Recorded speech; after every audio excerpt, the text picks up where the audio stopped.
Tired of seeing your prints look like they've been through a sandstorm?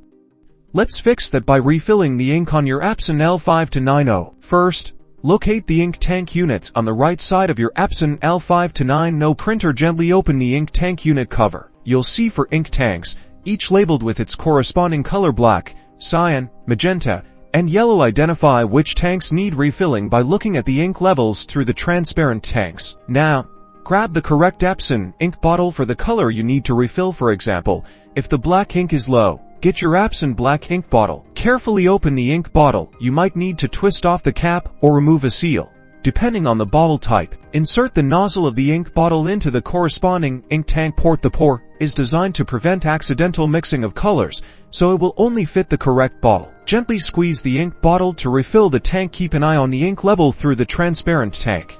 Stop refilling once the ink reaches the upper level line on the tank. Overfilling can cause leaks and damage your printer. Carefully remove the ink bottle from the tank and securely close the ink bottle cap to prevent spills. Now, securely close the ink tank cap of the black ink tank. Repeat this process for any other colors that need refilling. Once all the tanks are refilled and the caps are securely closed, close the ink tank unit cover. And that's it.